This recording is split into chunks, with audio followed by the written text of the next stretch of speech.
신율의 뉴스 정무연 승부 2부 시작합니다. 목요일 2부는 천막회로 저희가 준비하고 있죠. 오늘도 항상 여러분을 위해서 그리고 우리를 위해서 나와주신 두 분 계십니다. 한 분씩 소개해드리죠. 먼저 국민의힘 정광재 대변인이십니다. 안녕하십니까? 네, 안녕하세요. 예, 그리고 더불어민주당 법률위 부위원장이시죠. 조기현 변호사님 나와 계십니다. 안녕하십니까? 안녕하세요. 예. 저 요새 더불어민주당 좋겠어요, 그냥. 예? 조심해야 되죠. 이 좋죠, 솔직히. 지금 표정 관리 안 하고 박지원 전 국정원장 같은 경우에 야권 200석 해갖고 탄핵한다 뭐 이런 얘기 하고 있는 거 아닙니까? 또 200석 그분이 얘기했잖아요, 또. 그분이 지난번에 그 조국 혁신단 얘기했다가 또 곤혹을 치르셔가지고. 근데 어떻게 지금 200석 나오게 된 계기가 황상무 전 수석이 됐죠. 이제 그만뒀고 이종섭 대사라는 사람이 입국을 했습니다. 네. 어떻게 좀 이 분위기가 좀 어떻게 바뀔까요? 분위기가 바뀌기를 굉장히 간절하게 기도하고 있습니다. 네. 두 사람 문제가 이 수도권 특히 뭐 서울, 경기, 인천 이 지역의 민심에 큰 영향을 줬다는 건 뭐 부인하기 어려운 상황일 것 같고요. 가뜩이나 이제 정권 심판론이라는 프레임으로 민주당이 계속해서 이번 선거에 대한 공세를 이어가고 있는데 지금 있었던 두 가지 사안이 모두 윤석열 정부에 대한 비판의 수위를 높일 수 있는 계기가 될 수 있다는 측면에서 상당히 민심이 요동친 것 같고요. 이거를 어떻게 잘 수습해 나가야 하는지가 사실 우리 당으로서는 굉장히 큰 과제였잖아요. 그래서 뭐 후보들을 중심으로 또 한동훈 비대위원장도 이 두 부분에 대한 대통령실의 어떤 태도 변화를 요청했었는데 결과적으로는 뭐 대통령실이 화답을 한 측면이 됐으니까 이걸 계기로 우리 정당의 지지율 또 우리 후보들의 지지율이 반등하기를 기대하고 있습니다. 일각에서 말이에요, 조 변호사님. 일각에서 얘기하는 게 이종섭이라는 이종섭 대사라는 사람, 이 사람 문제의 핵심은 뭐냐면 특권 특혜에 관한 문제라고 사람들이 받아들였다는 거예요. 그래가지고 여기에 대해서 이제 굉장히 분개하고 사실 이게 공정의 문제거든요, 이것도. 그러면 이제 이 사람이 들어왔어요. 그럼 괜찮아질까요? 어떻게 보세요? 글쎄 그냥 입국한 것뿐이지 이 사건이 뭐 바로 될 수 있는 문제가 됐던 부분이 해소된 게 아니지 않습니까? 네. 임명 과정도 이상했고 출국 과정도 이상했고 출국 과정에서 출금 해제하고 가는 과정도 이상했고. 네. 그래서 도주대사라는 별칭이 붙을 정도로 그 문제의 본질은 뭐였냐면 이 최상병 그 사건 사망 사건 그리고 이 사망 사건의 수사 무마 외압 의혹의 핵심 피의자였습니다. 이분이. 네. 이런 분을 갑자기 호주대사로 임명해가지고 출국 금지되어 있는 상태에서 출국시켜버렸어요. 그러니까 이 사건에 대한 공수처 수사가 진행되고 있는 상황인데 그 공수처 수사를 무력화시키려는 의도가 있었다는 점이 크고 지금 교수님 말씀대로 어쨌든 국기 문란 사건이라고 하는 사건의 피의자인데 이런 사람 호주 대사로 임명해가지고 갑자기 야반도주 시키듯이 출국하는 이 모양새를 연출한 국민들이 보기에 납득하기 어려운 거죠. 지금 귀국한 것은 일단 국민의힘의 요청을 받아들여서 뭐 귀국하는 모양새를 취하긴 했는데 그것도 뭐 또 회의 참여를 또 얘기를 하고 있어요. 그러니까 그 대통령실이 이 사건을 대하는 태도가 국민들이 왜 분노했는지에 대해서 문제 해결을 하려고 하는 것이 아니라 어찌됐든 선거 상황이니까 해결하는 모양새를 취하고 선거만 일단 치르자. 이런 정도로 취했다고 보여지고요. 그런 면에서 보면 귀국했고 지금 공수처에 수사 축구하고 있는데 공수처가 뭐 피의자가 수사해달라고 한다 해서 날짜 잡습니까? 그렇게 안 될 거거든요. 이렇게 또 뭐 방산 회의한다고 이렇게 하면서 공수처 수사 비판하고 이렇게 무마하려고 하는 것 같은데 그렇게 해결되기는 어려울 것 같습니다. 근데 어쨌든 이번 그 사안에 대해서 대통령실이나 우리 당이 엄중하게 받아들이고 민심이 요구하는 바에 대해서 순응하는 모습을 보였다는 측면에서는 우리 정당이 그동안 뭐 우리 대통령실에 대해서 상당히 오만하다는 뭐 비판을 많이 했었던 거 아닙니까? 민주당이 그런 면을 벗어나기 위한 과정이었고 또 이제 공은 공수처와 민주당에 넘어갔다 이렇게 평가를 하고 있잖아요. 그러니까 공수처가 물론 뭐 자기네들의 그 소환 시기나 수사 일정이 있겠지만 그 가능한 빨리 해야죠. 지금 공무로 호주 대사에 있는 분이 어떤 식으로든 들어와서 조사받겠다는 형식을 빌었는데 그렇다면 빨리빨리 준비해서 수사가 필요한 부분 수사하고 그다음에 출국 금지가 저는 사실 이제 글로벌화 시대에 출국 금지가 반드시 필요한 부분도 있지만 공무 중인 사람이 수사를 피하기 위해서 도주했다라는 프레임을 짜는 거는 그야말로 이 정치적 공세라고 보거든요. 선거 앞두고 이종섭 대사라는 어떤 좋은 재료를 가지고 우리 정부에 흠집을 내겠다라는 그 시도로밖에 볼 수 없기 때문에 그럼 지금 들어와 있는 시기에 뭐 지금 예상으로는 4월 10일 총선 전까지는 한국에 체류할 가능성이 높다는 거 아닙니까? 그럼 빨리빨리 그 소환 일정도 잡고 수사해야겠죠. 근데 김태호 의원 같은 경우 그만 사퇴시켜라 네. 그러잖아요. 저는 후보로서 지금 이 격전지를 뛰는 후보로서 충분히 그런 얘기를 표출할 수는 있다고 그게 봅니다. 민심이겠죠. 예. 왜냐하면 사실 인사권자가 어떤 여론이나 뭐 외부적인 요인에 의해서 자신의 인사권을 떠밀려서 행사하는 듯한 그러니까 자신의 의지와는 조금 뭐 다른 모습으로 보여지는 듯한 그런 부담을 개인이 좀 질 필요가 있다고 생각해요. 조직 생활을 하는 사람이라면은 충분히 저도 이종섭 대사가 군에 오래 있었고요. 자신의 거취 문제로 인해서 인사권자와 국정 운영에 부담이 된다면 자신의 거취를 스스로 선택할 수 있을 정도의 용기는 가져야 되는 건 아닌가라는 생각을 저는 뭐 당 대변인의 자격이 아니라 개인적인 자격으로는 충분히 말씀드릴 수 있다고 생각합니다. 자, 제가 한 가지. 우리 조기현 변호사님은 더불어민주당 법률위 부위원장이시고 변호사님이시니까 제가 여쭤보는데 그 조수진 후보의 그 문제에 그러니까 저는 개인적으로 그렇게 생각해요. 성폭력 가해자에 관한 이 변호를 맡았다. 변호사는 할 수 있죠.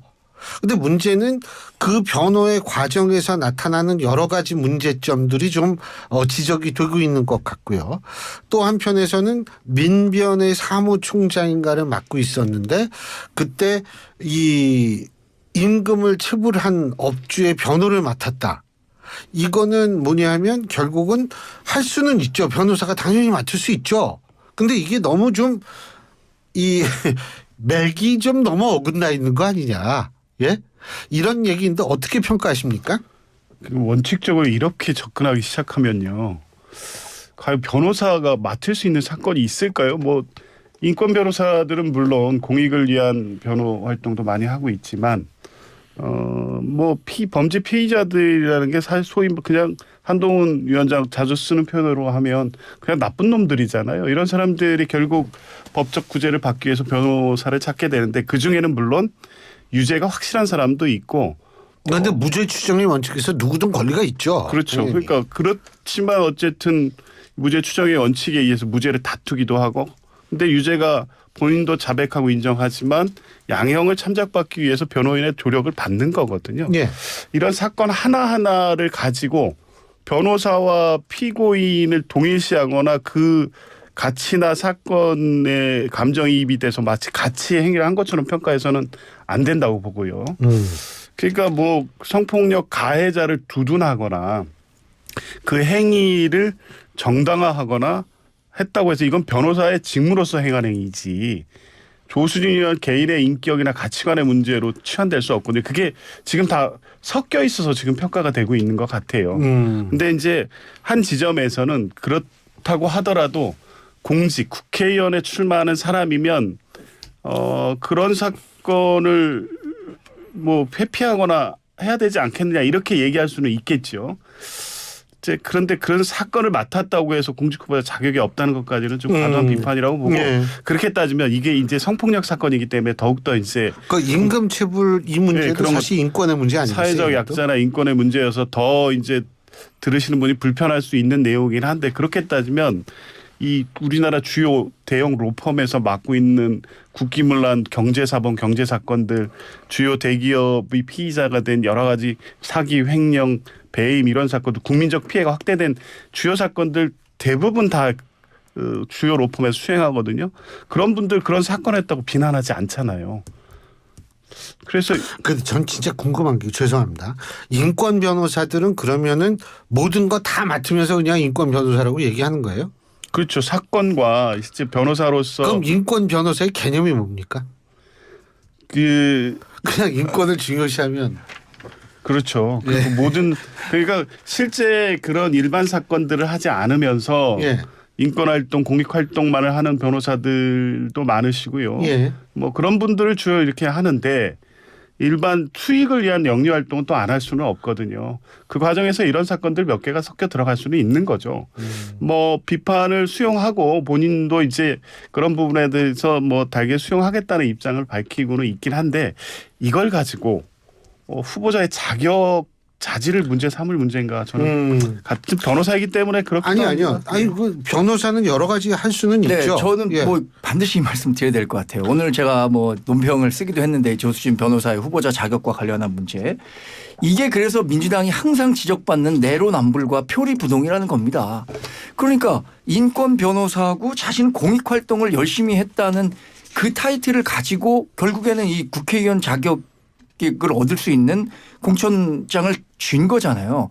근데 그 내용에 들여다 보니 인권 변호사나 뭐 민변 사무국장이 전혀 맞지 않는 활동들을 해왔다는 거 아닙니까?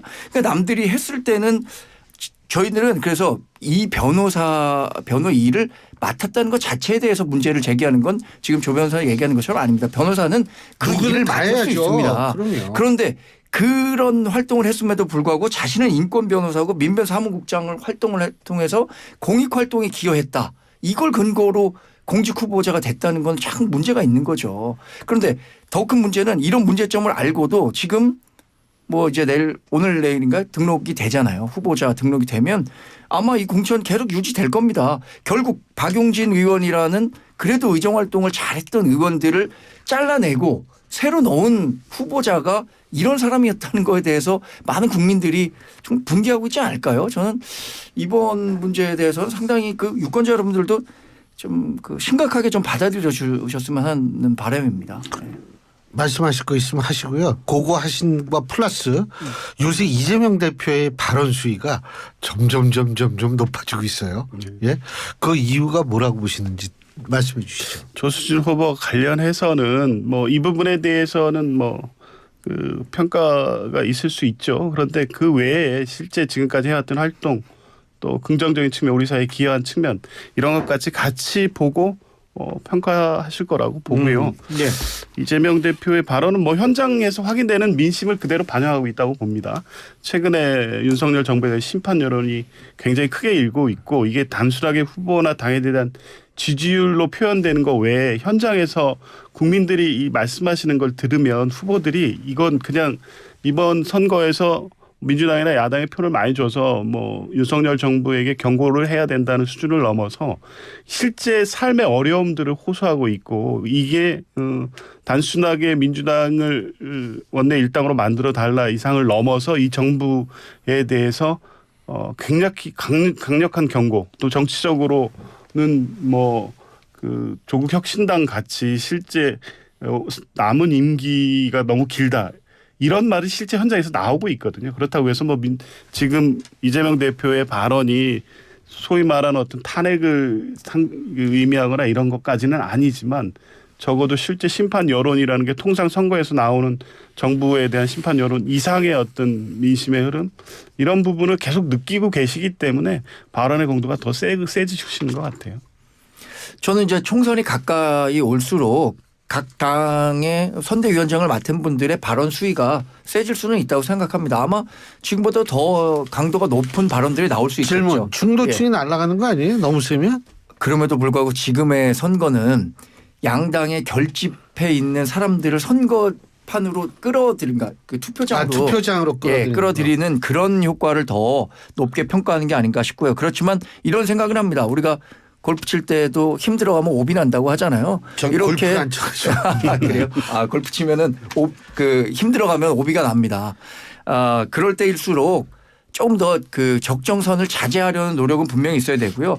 지금 뭐 탄핵과 관련해 갖고 계속 이재명 대표가 얘기해요. 뭐 그러니까 몽둥이로도 안 되면 해고해야 된다 이렇게 얘기하는 게 결국 뭐 대통령을 해고한다는 게 탄핵을 얘기하는 것 같은데 이 조국 대표가 그 얘기 하니까 그렇게 덩달아 얘기하는 거 그런 아니에요? 선명성 경쟁에 동참했을 네. 수도 있다고 하는데 탄핵이라는 게 우리가 2016년에 한번 겪어봤지만 극도의 국가적 혼란 사태를 야기할 수밖에 없는데 그리고 그 후에 부작용으로 우리가 굉장히 진영화돼 갖고 극렬하게 그 각 당의 지지층들이 서로를 악마화하면서 대립하고 있는 거잖아요. 이런 문제를 또 한 번 언급한다는 것 자체가 국민들로서는 상당한 불안감을 가질 수밖에 없을 것이다. 이렇게 생각하고 있습니다. 조국 혁신당 몇 석이나 할 것 같으세요? 우리 조 변호사님.